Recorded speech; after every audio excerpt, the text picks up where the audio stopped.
Então, depois de tudo que aprendemos até aqui, o que podemos falar de como a política monetária funciona em um país? A crise monetária e financeira de 2008, que atingiu o mundo desenvolvido e reverberou pelo resto do mundo, mostrou-se como um importante convite à reflexão e à reavaliação de como os países devem levar a cabo suas políticas monetárias. Nas 2 décadas anteriores à crise, a maioria dos bancos centrais, e entre eles o brasileiro, havia convergido para um arcabouço de política monetária chamado Regime de Metas de Inflação. Pois bem, nosso trabalho nesse módulo será o de rever o que aprendemos sobre política monetária até aqui e descrever a lógica do regime de metas de inflação e o uso de uma regra de juros, apontando para a reflexão pós-crise e as teorias alternativas de inflação. No módulo sobre mercados financeiros, aprendemos o que determina a oferta de moeda, como o Banco Central afeta a base monetária e os bancos criam moeda por meio do crédito. Vimos que uma redução da taxa de juros, provocada, por exemplo, pelo aumento da base monetária pelo Banco Central, ou mesmo por uma menor preferência pela liquidez dos agentes, leva a um aumento de gastos. Os investimentos produtivos aumentam com menores juros e as pessoas compram mais com menores juros. E isso eleva o produto da economia. Os aumentos do produto de uma economia estão diretamente relacionados às variações, aumento e diminuição da demanda agregada. Um aumento na demanda, seja pelo crescimento do consumo, do gasto do governo ou investimento privado, faz com que as empresas decidam produzir mais. E no caso das empresas com elevado poder de mercado ou em situações em que a demanda exceda a oferta de um grande número de bens, podemos vir a ter um aumento generalizado no nível de preços da economia. Podemos analisar no módulo de oferta e demanda agregada como diferentes tipos de política econômica alteram, assim, o produto e o nível de preços de equilíbrio. No modelo de oferta e demanda agregada visto, baseado na formação da curva de oferta agregada a partir do equilíbrio no mercado de trabalho e na determinação de preços pelos produtores a partir de uma margem sobre seus custos de produção, e da curva de demanda agregada vinda lá do equilíbrio do mercado de bens e financeiros do modelo ISLM, a economia sempre partia de um ponto de equilíbrio e que o nível de preços era igual ao nível de preços esperado, e o produto encontrava-se em sua taxa natural. Nesse modelo, no curto prazo, políticas monetárias e fiscais expansionistas, ou seja, de aumento da demanda agregada, provocavam um aumento do produto. Mas passado um período, por meio da formação de expectativas dos agentes, o produto da economia voltava ao seu nível natural, agora em um nível de preços mais elevado. Vimos também que podemos relacionar a variação da taxa de inflação com a taxa de desemprego na curva de Phillips, partindo da curva genérica de oferta agregada. A partir dessa curva de Phillips, chegamos ao conceito de taxa natural de desemprego, que é o termo que alguns economistas usam para se referir à taxa de desemprego em que a inflação efetiva é igual à inflação esperada. Ou seja, trata-se da taxa de desemprego necessária para manter a taxa de inflação constante.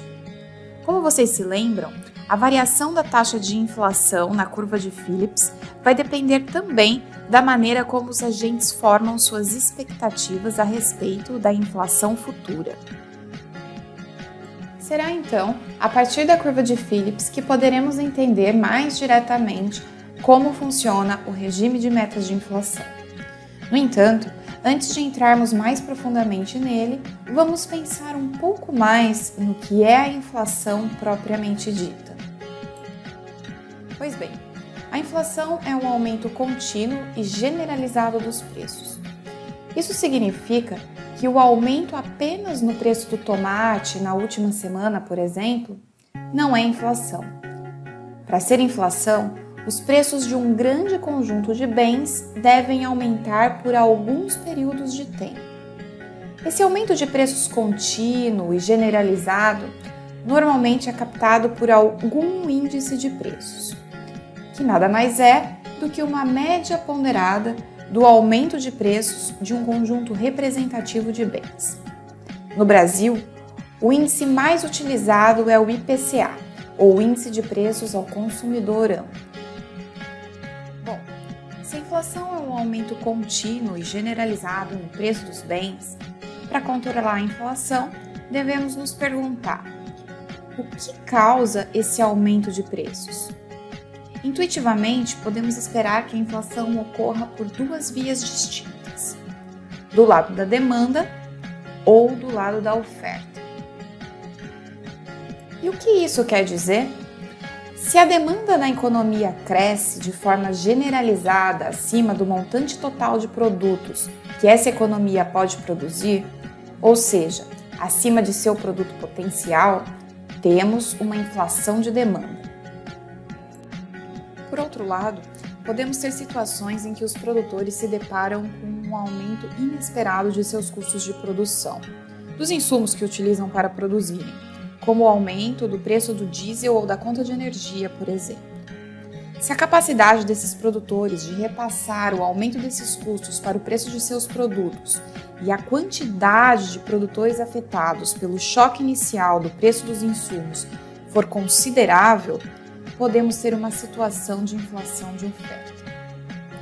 Outros exemplos de choques que afetam o preço dos bens pelo lado da oferta são as variações cambiais, por exemplo, que podem encarecer insumos importados, ou mesmo uma quebra de safra agrícola.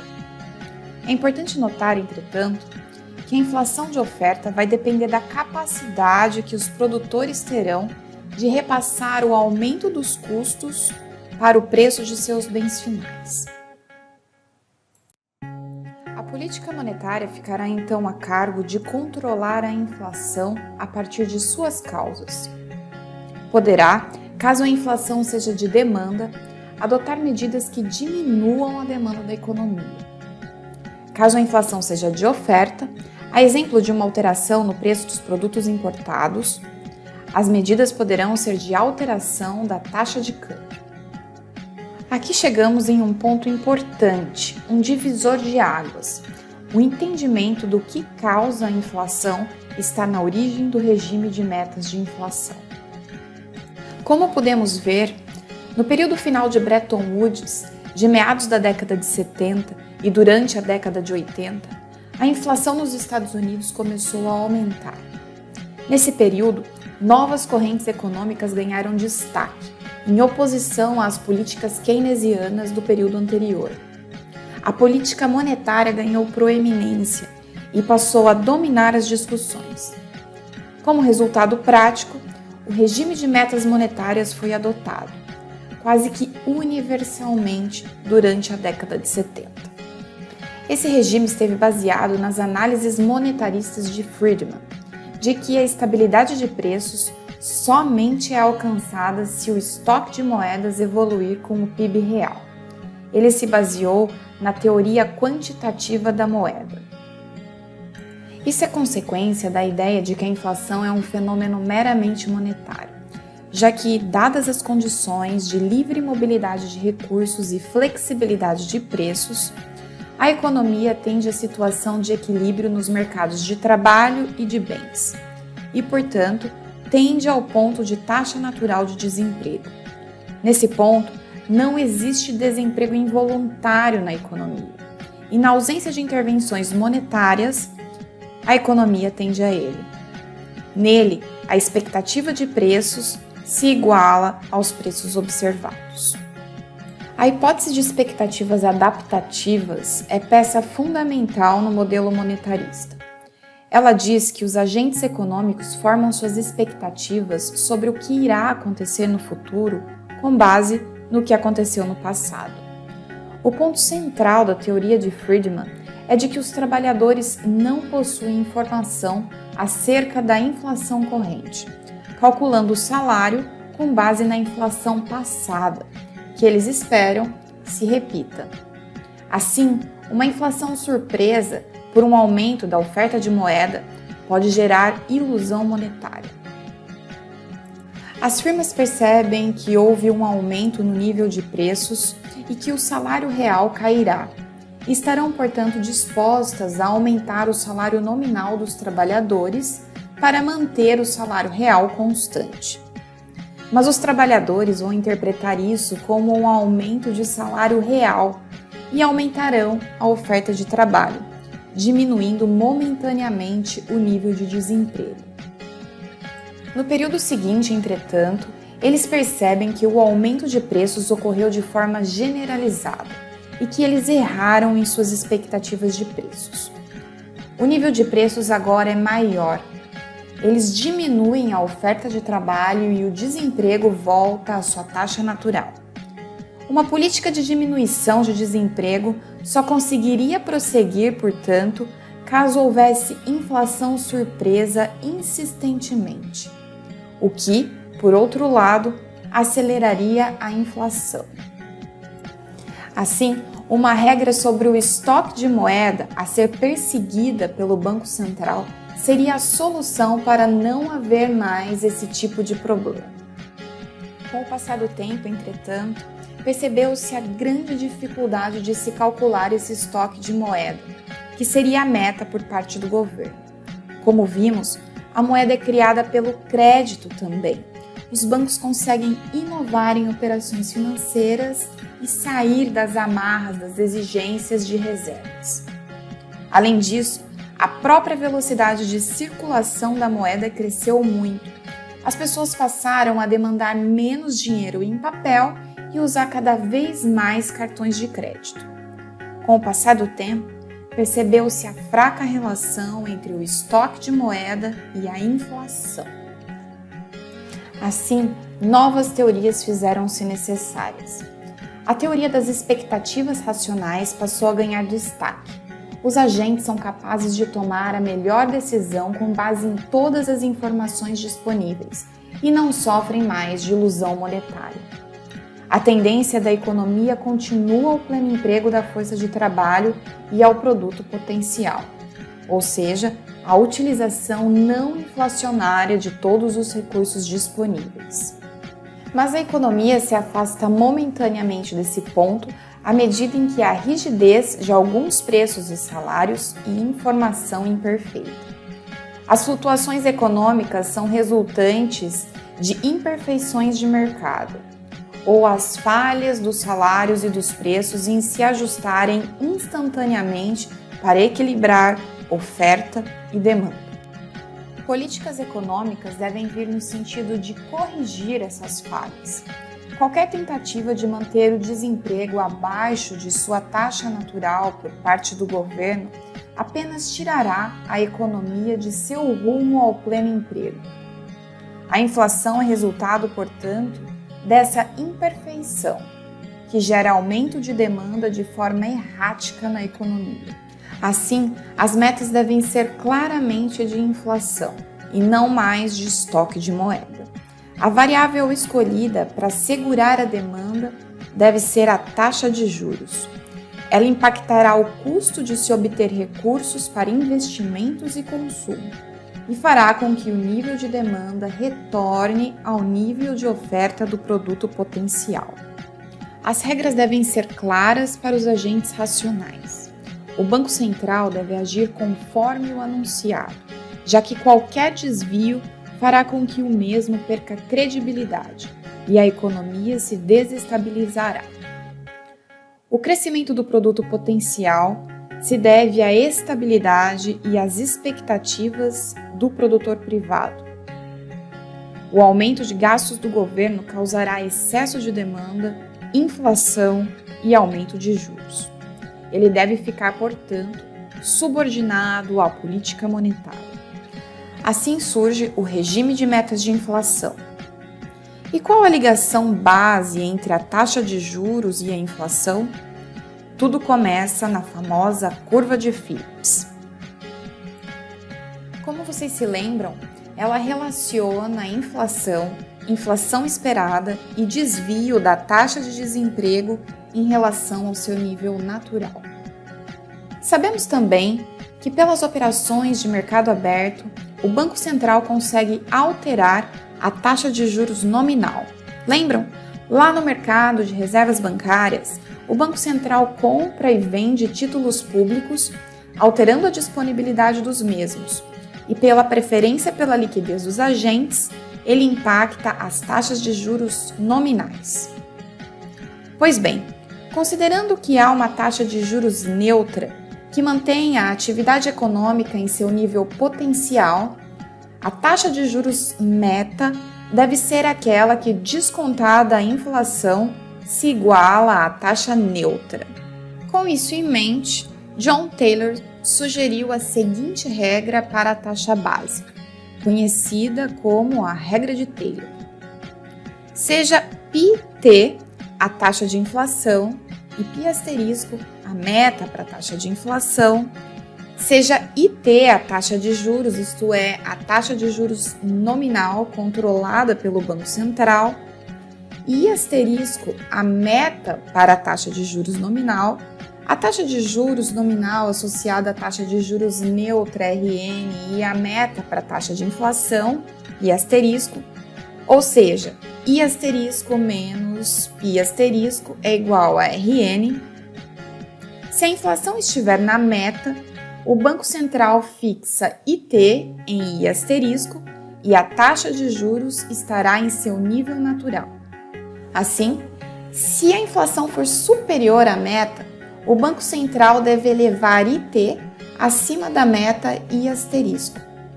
Essa taxa de juros mais alta acarretará um aumento do desemprego, e esse aumento acarretará uma queda na inflação de volta para sua meta. Seja μt a taxa de desemprego e μn a taxa de desemprego natural, a regra de Taylor é IT é igual a I* mais A, que multiplica a diferença de inflação no período T menos a inflação meta, menos B, que multiplica a diferença entre a taxa de desemprego atual e a taxa de desemprego natural. O coeficiente A deve, portanto, refletir quanto o Banco Central se preocupa com a inflação. Quanto maior for A, mais o Banco Central elevará a taxa de juros, IT, em resposta à inflação, mais a economia desacelerará, mais o desemprego aumentará e mais rapidamente a inflação voltará à sua meta de taxa. Se o desemprego for superior à taxa de desemprego natural, ou seja, μt maior que o μn, o Banco Central deve baixar a taxa de juros nominal.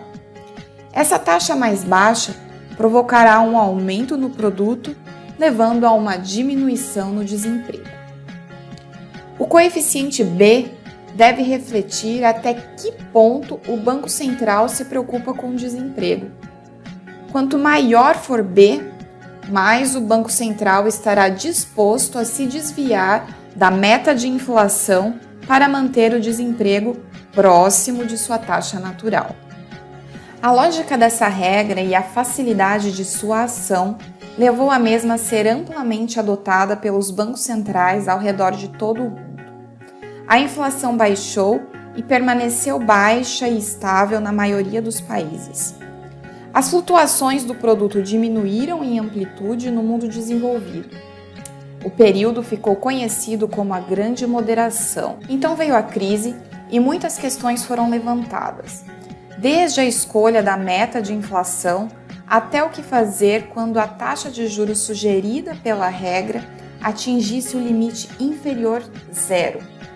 E também se e como o Banco Central deveria se preocupar com a estabilidade financeira além da inflação e do produto.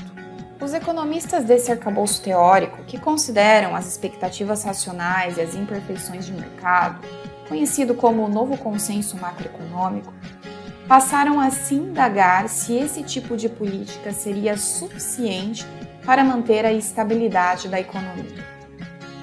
Muitas políticas consideradas não convencionais foram utilizadas pelos bancos centrais de países desenvolvidos, como a compra de ativos financeiros indesejados de grandes instituições, provisão de liquidez às instituições bancárias e não bancárias e redução drástica de taxas de juros. Mesmo com inflação baixa e baixos juros, a economia desses países sofreu para parar de declinar.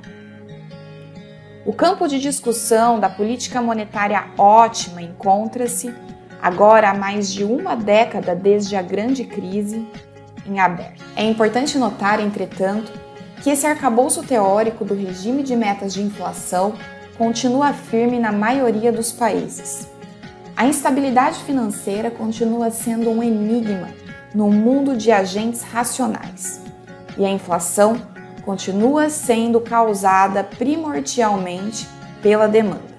Por outro lado, em uma reflexão mais profunda dos fatos, alguns economistas firmaram o entendimento de que a economia é sim intrinsecamente instável e que, tendo como interlocutor o regime de metas de inflação, é importante analisar as causas da inflação, que nem sempre, ou na maioria das vezes, não são de demanda, e sim de oferta. Dificilmente o produto estará em seu nível potencial, ou seja, as empresas operam com capacidade ociosa, existe um grande contingente de desemprego involuntário. Uma elevação da taxa de juros nessas condições deprime ainda mais a economia e a distancia ainda mais de seu produto potencial. O aumento de juros diminui a inflação, pois diminui ainda mais a demanda e, pela via externa, tende a valorizar a moeda nacional e a baratear insumos importados. Só a partir da reflexão das causas verdadeiras da inflação e da instabilidade econômica é que as melhores políticas fiscais e monetárias poderão ser tomadas.